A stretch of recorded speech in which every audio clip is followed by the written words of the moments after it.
The judge's gavel cracks against dark wood, and the sound rings through my bones like all the years I've spent silent.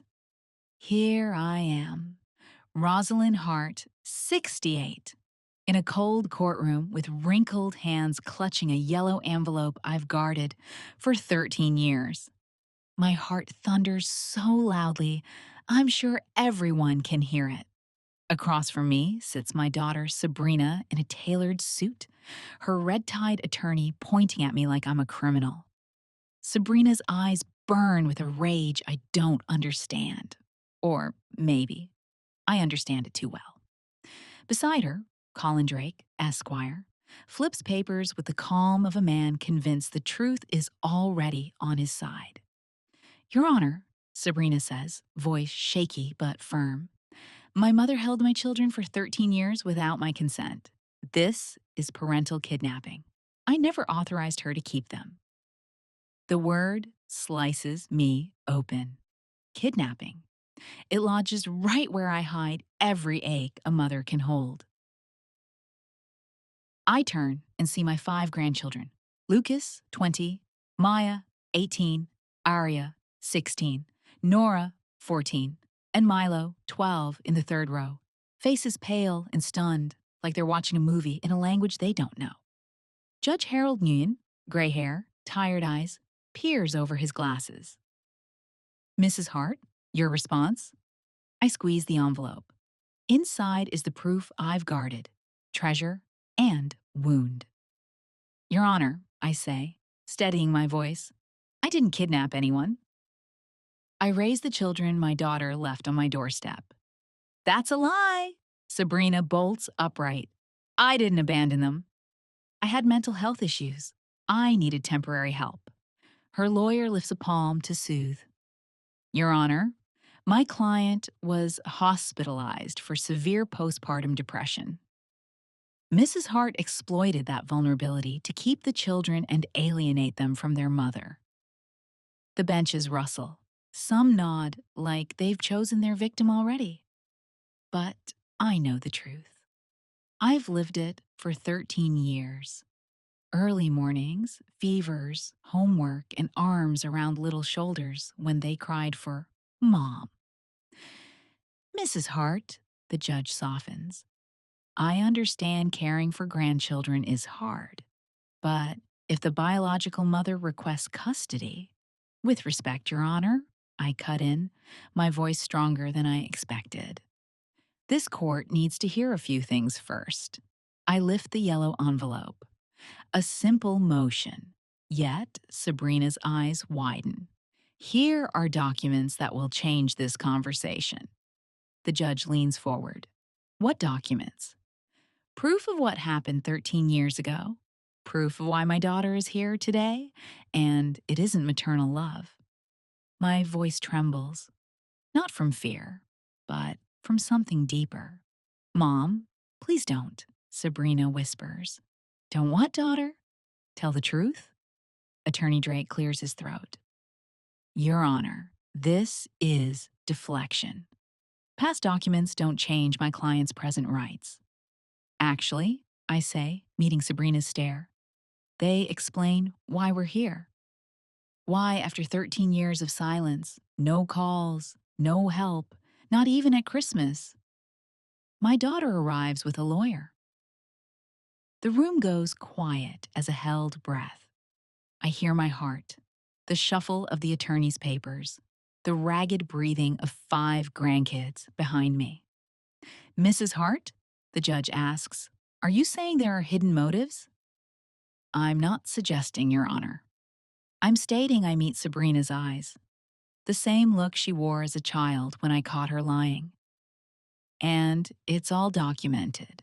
Mom, she pleads, think about what you're doing. I've had 13 years to think, I say. 13 years of fevers with Lucas, school meetings where I sat alone, 13 years waiting for a call that never came. The judge taps his gavel lightly. Mrs. Hart, are you willing to enter these documents into evidence? I glance at the envelope, letters, photos, receipts, and something else. something even my grandkids don't know about. Yes, Your Honor. He nods. Very well. But first, tell the court what happened 13 years ago. I close my eyes, the room dissolving into a rainy Tuesday in October. I'd just set chamomile to steep after a doctor confirmed my arthritis was worsening. Then, knocking, near noon. Sabrina stood there with 5 children. Lucas 7, Maya 5, Aria 3, Nora 1, and Milo a baby in her arms.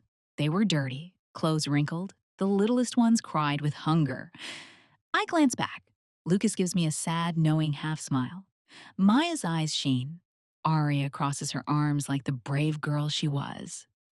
Mom, Sabrina said, barreling inside like a storm, a plastic bag of mismatched clothing in hand. I need you to keep them. Only for a few weeks, until I get sorted. I asked what sorted meant, whether she needed money, whether the father was involved. She just kept repeating she'd be back soon. She kissed each child, then left. The kids ran to the window yelling, Mommy! But she was in a taxi, already gone. Silence dropped like a blanket. That night, Lucas asked when Mom was coming back. Soon, I lied. Aria begged for the teddy bear left at Sabrina's apartment. Maya, bless her heart, helped chop carrots with tiny hands as if she understood I had to keep all of us together now. Days turned to weeks. Sabrina had moved. I had no number. The kids asked daily. Lucas started bedwetting. Maya stopped talking for nearly a month. Aria developed a cough that lingered. Nora woke crying in the night. Milo clung to my shirt, feverish and fretful. Sabrina fidgets, twisting a ring she remembers. I enrolled them at the school near my house and needed birth certificates. I went to Sabrina's old place. Neighbors said she'd skipped 3 months' rent. The landlady handed me a box of left behind things, some papers, some photos, some baby clothes. Did you report it? The judge asks. Your Honor, I thought it was temporary. Sabrina had crises before, but never this. What would I say? That my daughter left her children with me. It wasn't a crime. It was a grandmother taking in her grandkids. Months became years. Lucas turned 8 and asked if we could invite Mom to his party. We'll try to find her, I said. Maya started first grade. When a teacher asked about her parents, she pointed to me. This is my mom, Rosaline. The expenses multiplied. My pension barely covered me. Now I had 5 growing children. I sold tucked away jewelry, took weekend house cleaning. My neighbor, Elma Jensen. Yes, Your Honor, your sister. Watched the little ones while I worked. Sabrina and her lawyer trade worried glances. They didn't expect a witness with the judge's last name. When Aria turned 5, everything broke. Pneumonia. Hospital intake asked for insurance, parental authorization, documents I didn't have. That's when I hired a lawyer. $800 I didn't have to petition for temporary guardianship. We tried to locate Sabrina, publish notices in the paper. No response. Did you obtain it? The judge asks. Yes, Your Honor. 10 years ago, this court granted me guardianship of all 5. For 3 years after that, by law, we continued attempts to notify the mother. She never appeared, never called, never sent a single dollar. Sabrina shoots to her feet. I was sick. I had depression. Sit, the judge orders. He nods for me to continue. They grew up with me. Lucas graduated with honors.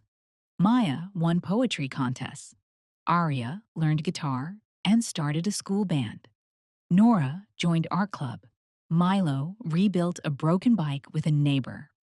I took them to therapy when they needed it, to doctors for shots, to every school event. I never lied about their mother. I told them she loved them, but couldn't care for them then. I kept her photos. I saved every drawing they made for Mom in a box under my bed. And did she make contact? The judge asks.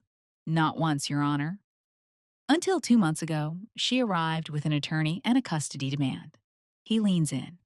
2 months? What changed after 13 years? I give a small, tired smile. This is what Sabrina doesn't want known. I raise the envelope. The answer is in here. Mrs. Hart, please approach, Judge Nguyen says. I stand, knees aching, determination steady, and bring the envelope to the clerk. Your Honor, Attorney Drake says, rising, the defense requests to review any document before admission. Of course, the judge replies. I open the envelope like a chest I've guarded through storms. My hands shake, not with fear, but because truth is finally stepping into the light. Photos, handwritten letters, receipts, then folded papers that are the spine of this story. We'll start with these, I say, lifting a ribbon-tied packet. Pictures from the day Sabrina left the children. The clerk passes them to the judge. His face hardens as he flips each one. Describe them, he says. Lucas in torn clothes, shoes split at the soles. Maya with dried food on her cheek, hair matted. Aria in a soaked diaper that hadn't been changed in hours. Nora with a rash from damp clothes. Baby Milo listless, cheeks flushed, bottle empty. Sabrina covers her face. Her lawyer murmurs. She shakes her head. Your Honor, I continue, a nurse neighbor told me to document everything. Not to use against Sabrina, just to keep records. The photos move to the defense. Sabrina's eyes squeeze shut like she can erase the past. I pull a second bundle. These are letters Sabrina wrote in the first 6 months after she left. The judge notes the handwriting. Your daughter's? I'd know it anywhere. I turn to Sabrina. Tell the court what you wrote. She says nothing. Drake scans a page and his face sours. Your Honor, I say clearly. 3 weeks after she left, Sabrina wrote that she'd met a man named Javier Cross and was moving to another city.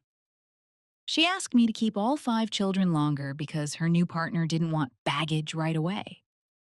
You could hear a pin drop. Sabrina begins to cry silently. In the second letter, she said she was pregnant with Javier's child and couldn't return because he'd leave if she brought old burdens into their new life. The judge blinks. Pregnant? Yes, Your Honor. She had a son, Paul, now 12. She managed to raise him because it suited her relationship. My 5 grandkids trade stunned looks.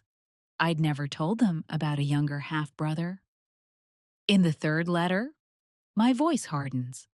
Sabrina asked me to sign papers renouncing any future claim on her. She offered me $500 for the expenses I'd already shouldered. Drake turns pale. That wasn't in his script. Did you sign? The judge asks. No, Your Honor. I wrote back that I didn't want her money. If she intended to disappear, she should do it fully and not contact us again until she was ready to be a mother. I lift one last letter. This was her reply, the last I received in 13 years.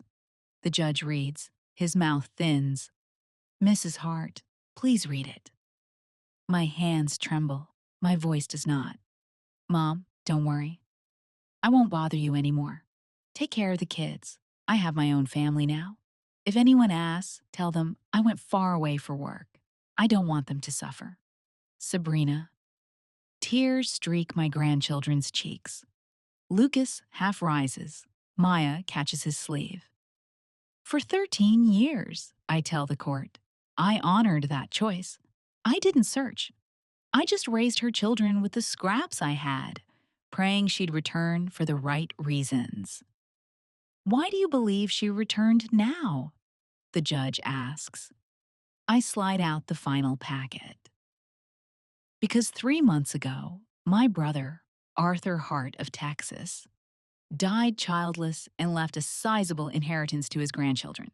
$50,000 each for Lucas, Maya, Aria, Nora, and Milo.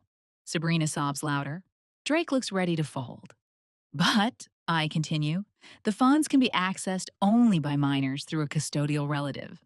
Mother or grandmother. I had already started the trust paperwork, so each child would receive their share when of age. The judge studies me. You're suggesting your daughter returned for the money. I hand over a report. I hired a licensed private investigator after Sabrina appeared with threats. This shows that exactly 2.5 months ago, she retained Mr. Drake and began probing my brother's estate. Objection? Private and illegal, Drake blurts. Legal, I answer calmly. I have every right to protect my grandchildren. The judge raps for order, eyes narrowing with respect and concern. Anything else in that envelope? I nod. Yes, Your Honor. Something even my grandchildren don't know yet. He adjusts his glasses. What is it? I reach to the very bottom and feel the paper I've folded and unfolded 100 times. I know I must do one thing first. Your Honor, before I show this, I want the court to hear from my grandchildren. It's only fair they speak for themselves, the judge considers. Very well. Lucas Hart, please approach. My eldest rises, tall, slender, his grandfather's keen eyes. He moves like every step is a decision. Lucas, the judge says gently, speak freely. Do you remember your mother? Lucas swallows, glances at Sabrina. A little, Your Honor. I remember confusion. I remember empty cupboards. I remember Grandma Rosalind arriving with grocery bags. The day we came to her house, she bathed us, dressed us, made chicken soup. And her absence? I was angry for a long time, he admits. Other kids had parents at games and pickup lines. I had my grandmother, who worked 2 jobs, and still never missed a meeting, Sabrina cries. Lucas goes on, voice steady. When I turned 15, I stopped being angry and started being grateful. Grandma sacrificed everything for us. She didn't have to raise 5 kids. She chose to. That's love. And now, the judge asks, now she wants custody. Lucas turns to Sabrina. Mom, if I may call you that, I hope you're well. But I can't pretend these 13 years didn't happen. You built another family while we wondered what we did wrong. He faces the judge. I'm of age. If my say matters for my sisters and brother, we want to stay with Grandma Rosalind. Maya Hart, the judge calls next. Maya walks with quiet grace, tension tight in her shoulders. Your perspective? I was old enough to remember more, she says softly. I remember my mother crying a lot, staying in bed. I remember taking care of ourselves. And I remember the first night with Grandma. Someone finally asked if we'd eaten. Someone read us a story. She breathes. When I was 14, I was diagnosed with juvenile diabetes. Grandma learned everything: nutrition, glucose checks, appointments. She did it all. Your Honor, my biological mother is a stranger. My grandmother is my parent. Aria Hart, the judge says. Aria strides up, chin set, eyes bright. I was little, but I remember hunger. I remember crying and no one coming. I remember the smell of our old place, stale and sad. And I remember Grandma's house. Bath, clean pajamas, warm from the dryer, milk with honey, a lullaby. Would you like to know your mother? The judge asks. Aria thinks. I'm curious, but I'm scared. Scared she'll leave again and we'll break all over. Where do you feel safe? With Grandma. She never lied. She told me the truth. Sometimes adults make hard decisions, and she loved me enough to stay. Nora Hart, the judge nods. Nora steps up, hands clasped. I was a toddler. My first memories are of Grandma's kitchen, crayons at the table, and her telling me the names of every flower on our street. She's my home and Milo Hart. My youngest stands, straightens his too big jacket. Grandma taught me to ride a bike, Your Honor. She also told me I didn't have to hate anyone to protect myself. I want to stay with her. The judge listens, then turns back to me.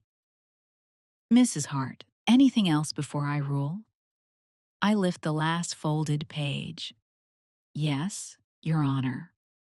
Something that changes everything. I unfold the page I've hidden for years. Your Honor, this is a document I found 2 years ago among Sabrina's things, written and signed by her. Sabrina goes white. Attorney Drake reaches for the page with shaky hands. What kind of document, Mrs. Hart? Judge Nguyen asks. A voluntary relinquishment of parental rights, I say. In my daughter's handwriting, dated 3 days after she left the children. The judge stands, shock flashing through his professionalism. Mrs. Hart, are you certain? Completely. I pass it to the clerk. Drake reads, color draining. This can't be real. Read it aloud, the judge orders. Drake swallows. I, Sabrina Hart, 26, hereby relinquish all rights as mother of Lucas Hart, 7, Maya Hart, 5, Aria Hart, 3, Nora Hart, 1, and Milo Hart, 1. 6 months.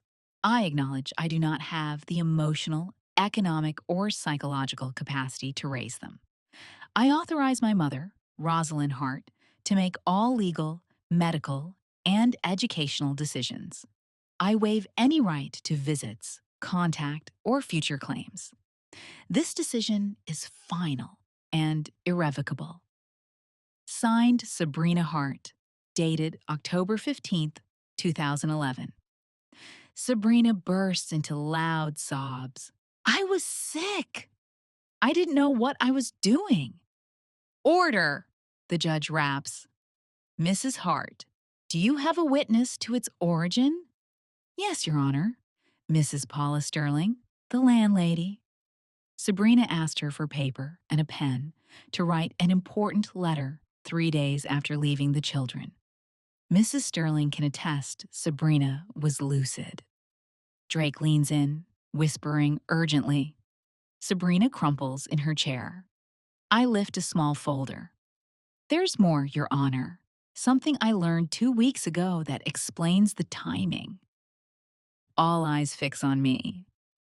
I hired a licensed investigator, not just to track my daughter's moves, but to understand her situation. We found a severe financial crisis. Javier Cross lost his job 6 months ago, an eviction notice 4 months ago, and 3 months ago, right when they discovered my brother's inheritance. They began custody procedures. Sabrina lifts her head, eyes raw. Mom. Let me finish, I say gently, not cruelly. You and Javier have lived on loans and credit cards. Over $30,000 in debt. The judge reviews the pages. You believe the children's inheritance is the target. I don't just believe it, I know it. I meet Sabrina's eyes. A week ago, for the first time in 13 years, you called me. You said you'd grown, you wanted your children back, that you'd saved for a better life. When I asked about the inheritance, you said, that money belongs to my children. I want to make sure they get it when the time is right. I told you Their trusts were already secure until each comes of age, 21. Your tone changed. You said, as their mother, you had more right to manage it than I did. You said you'd consulted a lawyer and could fight for custody. You threatened me, your honor. Said a judge would always choose a biological mother over a grandmother. Lucas lurches up. Grandma, she threatened you. Why didn't you tell us? Because I didn't want you to carry more weight, I say softly, and because truth has its own timing. Do you have that recorded? The judge asks. No, Your Honor. I have something clearer. I hand over printouts. Her texts. He reads, face tightening. Please read a few. I take the page. July 18th. Mom, think carefully. I'm the biological mother. Any judge will side with me. Don't make this harder than it has to be. July 20th. My lawyer says what you did could be parental kidnapping. You could go to jail. July 22nd. If you give me custody voluntarily, we can split the inheritance 50-50. If you force me to court, I get everything. The judge sets the papers down, eyes on Sabrina. Do you confirm you sent these? She can't speak, only sobs. Drake looks defeated. Your Honor, I say quietly, I'm not here for revenge. I know my daughter struggled when she was young. I know early motherhood and mental health can break a person. But after 13 years of absence, after a written relinquishment, after building a new family, she's here now because money appeared. What do you seek from this court? He asks. Confirm my permanent guardianship over my minor grandchildren, Aria, Nora, and Milo. Dismiss the custody petition, issue a 5-year restraining order, allowing contact only through counsel and with court approval, unless, when they're of age, the children choose otherwise. You can't take my kids forever, Sabrina cries. I turn, voice soft but unwavering. Daughter, you let them go 13 years ago. I'm not taking anything. I'm protecting who you abandoned. 30-minute recess, the judge announces.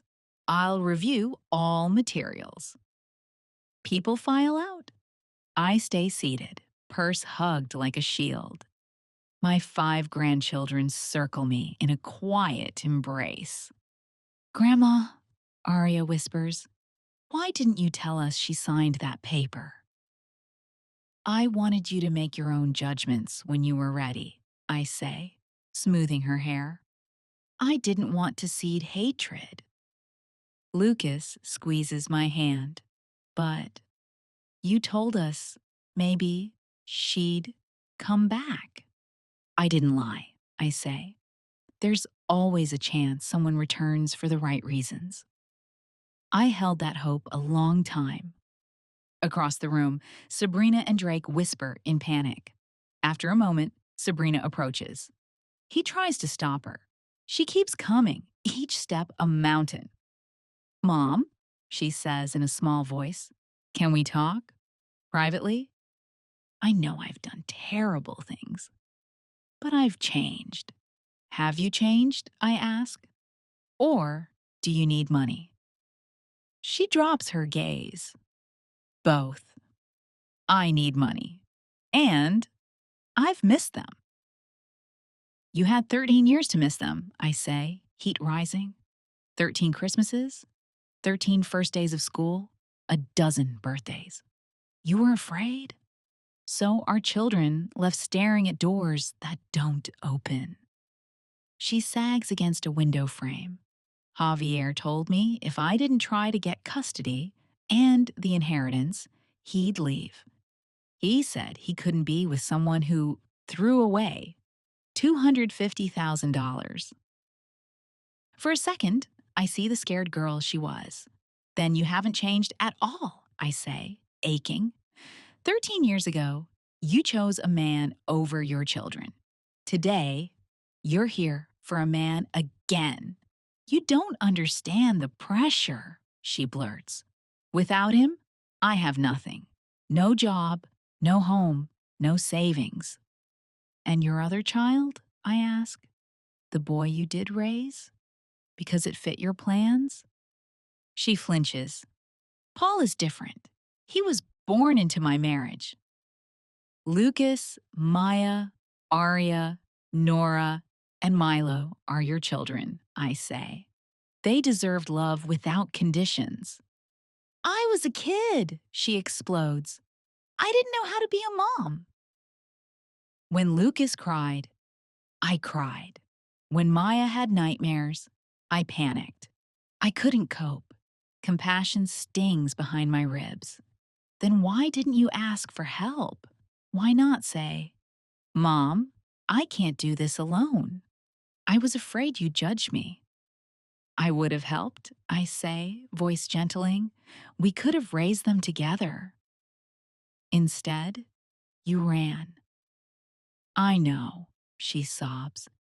But now, with the inheritance, I can give them a life. It's not about money, I cut in. It's about 13 years gone.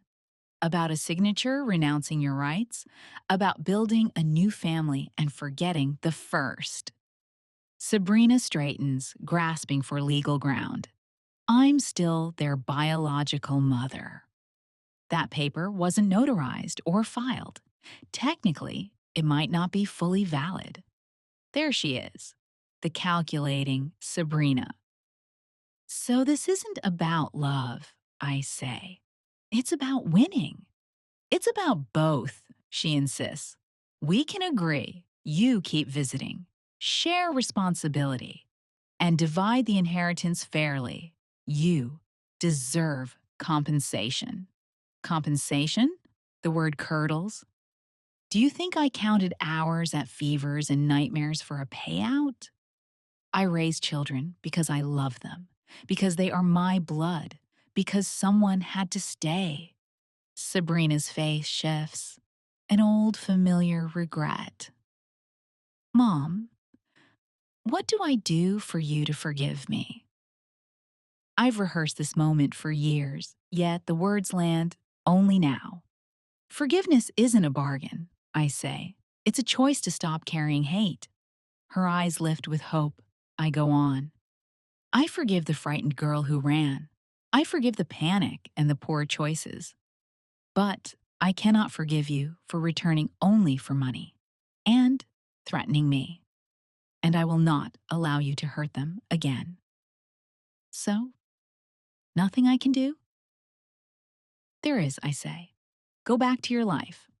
Work on yourself, get therapy, find a job, learn to stand without a man. If you truly change someday, they may choose to know you. The inheritance is theirs. I will see that it stays that way. A bailiff appears. Recess is over. As we return, Sabrina clutches my arm. If I withdraw, could I see them? Supervised, sometimes? That isn't my decision, I say. It's theirs. If they want it, I won't stand in the way. I won't force it either. We take our seats. The courtroom tightens with quiet. Judge Nguyen resumes, voice solemn. I have reviewed all materials. This case presents disturbing facts beyond a simple custody dispute. He looks at Sabrina.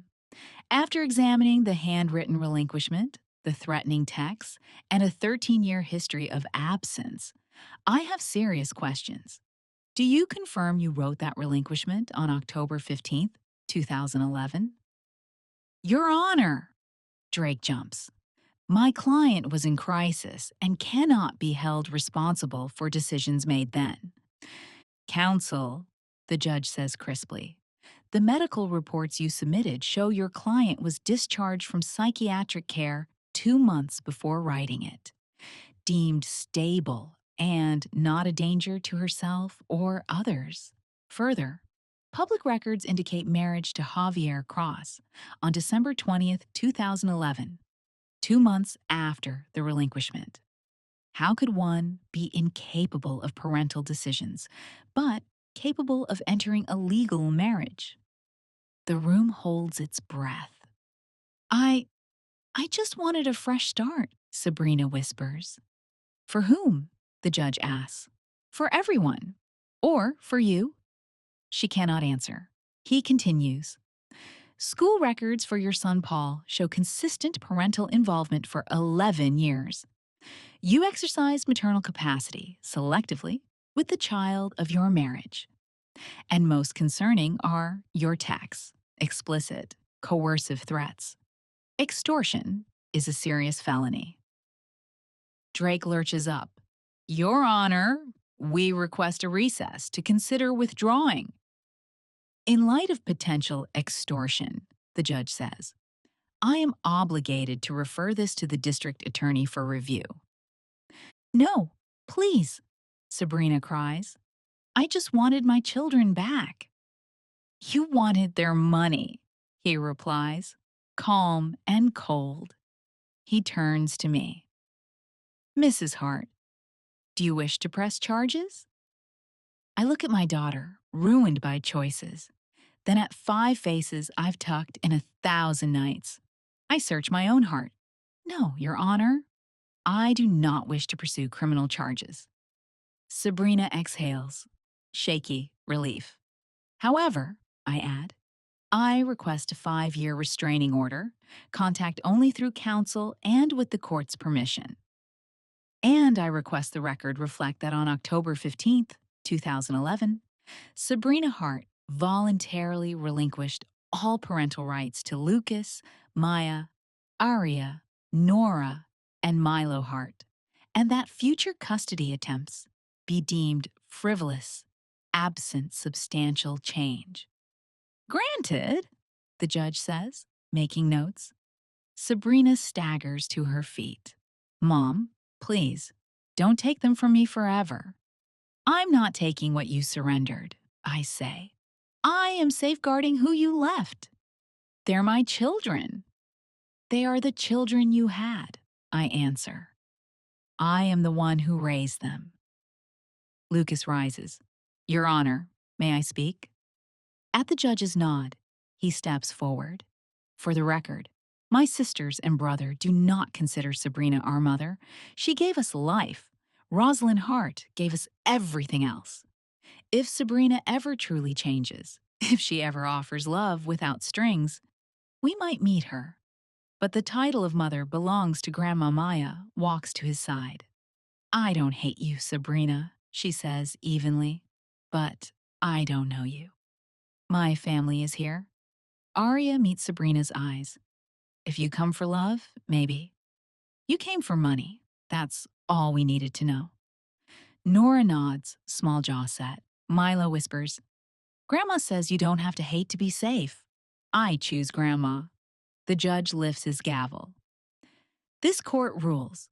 Permanent guardianship of Mrs. Rosalind Hart over minors. Aria Hart, Nora Hart, and Milo Hart is confirmed.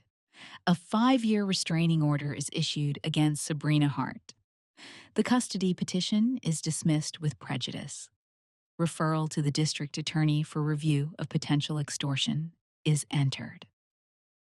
Sabrina collapses into her chair. Mom, she whispers as court empties, will you ever fully forgive me? I walk to her, feeling every year and every night. I touch her wet cheek. I forgave you a long time ago, I say. Forgiveness doesn't mean I'll let you hurt them again. They've suffered enough. What do I do now? You go home, I say. Care for the child you have. Work on yourself. If Javier leaves because there's no money, then it's time to learn to stand on your own 2 feet. The court is adjourned, the judge calls. In the hallway, 5 pairs of arms wrap around me. I won a legal battle, but I mourn the reason we had to fight it. Sometimes love means guarding the door. even when it's your own child on the other side. 3 months later, I sit in my small kitchen while Arya practices guitar for her school recital. Evening light spills across her focused face. Lucas is at college on a full scholarship. Maya works part time at a bookstore while finishing high school. Nora tapes drawings to the fridge. Milo argues with a math worksheet and eventually conquers it. Life has calmed. The restraining order gave us breath. The bell rings. It's my neighbor, Elma, the judge's sister, with warm tamales. We make coffee. I recognize the look on her face. Say it, Elma. We've known each other 40 years, I smile. It's Sabrina, she says. My brother told me she's asking about appeals. My stomach tightens. And he told her there are no grounds. The relinquishment plus the years that followed. And Javier left last week, took Paul, said he couldn't stay with a woman who lost $250,000. The slap of that lands hard. Whatever she's done, she's still my daughter. Where is she living? A small apartment downtown. Night cleaning jobs? Theodore says she looks thin. Sad. Aria sets her guitar down. Is that my biological mother? Yes, I answer honestly. She's struggling. Do you feel bad for her, Grandma? Aria asks, eyes older than her years. Yes, I say. Compassion and protection can live in the same heart. Elma hesitates. One more thing. Sabrina's been asking neighbors about the kids. She hasn't violated the order, just asking. Thank you, I nod. That night, I lie awake, picturing my daughter. Alone. No partner, no child, no safety net. In the morning, I shop. Rice, beans, chicken, vegetables, bread, milk. I drive to her address. The building is tired. The stairs creak. Who is it? Comes a muffled voice. It's me, Sabrina. Your mother. Bolts slide. The door opens. She looks hollowed out. Thin, dark circles. Clothes clean, but worn. What are you doing here? She whispers. I brought you some things, I say, lifting bags. May I come in? She steps back. The place is spare but tidy. Unpaid bills pile on the table. I set the bags in the kitchen. Why? She asks. Because you're my daughter, I say simply. I won't let you starve. She crumples on the sofa. Javier took Paul.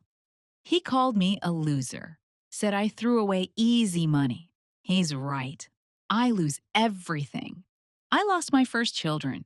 I lost the inheritance. I lost my home. You didn't lose your first children, I say softly but firmly. You left them.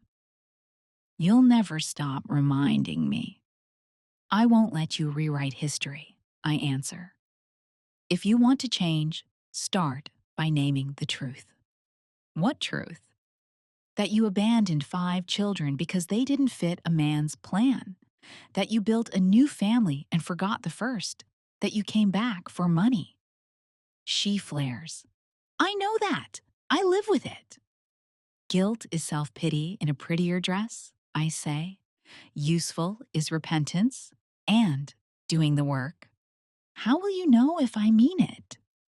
If you had meant it, you'd have come asking forgiveness, not custody. Asking how to help, not what you could get. She is quiet a long time. Is there any way I could ever meet them again? Maybe, I say, on their terms when they are ready. Until then, therapy, work, stand on your own.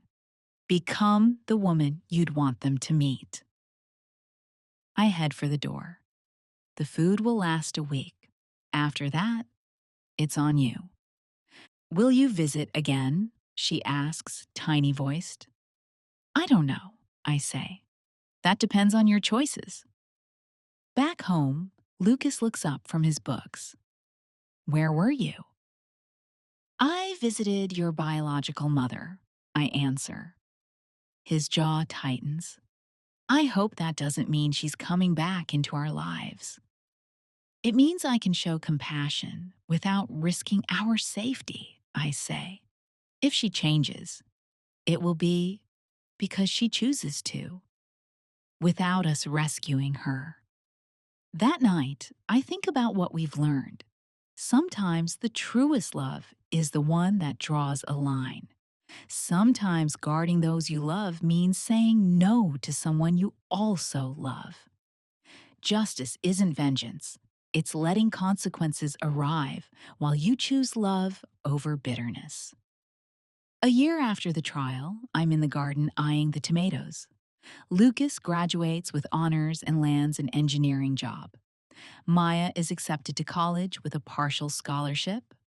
Aria, now 17, leads her school band. Nora paints a mural at the library. Milo builds a little free pantry on our block. Uncle Arthur's inheritances rest untouched in their trusts, waiting for responsible hands. Fear no longer shadows our home. Elma brings news. Sabrina enrolled in therapy. 6 months, every week. She got a day job at a clinic, reception. She looks steadier. She hasn't asked to see the children. When someone mentioned your visit, she said, "My mother has done enough." It's my turn to change without help. For the first time in years, pride pinches my throat. That afternoon, Aria comes home thoughtful. Grandma, do you think I'll ever want to meet my biological mom? I don't know, I say. It's your choice. When you're ready. Would you be upset if I did? I'd be proud you chose for yourself, I say. And if you never do, I'm proud of that too. While I stir soup, I realize the chain of resentment has finally slipped from my wrists. I don't excuse Sabrina. I understand youth can fail, that motherhood can break you. And I understand some decisions carve permanent lines. Abandoning your children isn't a mistake. It's a choice with a long echo. People ask if I hate Sabrina. I don't. I sleep at peace knowing I set 5 children first. Sabrina will live with knowing she didn't until she chooses differently. If there's a lesson, it's this. Justice often looks like consequence. I received the love of 5 grandchildren because I gave it first. Sabrina lives with absence because she chose absence, not revenge, just truth settling where it belongs. If she is truly changing, perhaps one day these children will decide to open a door. That will be their decision, on their terms. In the meantime, I remain what I've always been, their grandmother, their protector, their safe home, their steady love. Real love doesn't abandon, doesn't bargain, doesn't set conditions. It simply stays, constant as dawn, rooted like an old tree, quiet as a prayer. And that, in the end, is enough. Did you like my story? Which city are you listening from? Tell me in the comments, we'll meet there.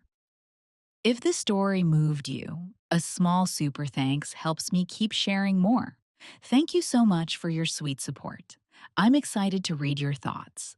On screen, you'll find 2 new life stories I highly recommend. There's plenty more on the channel.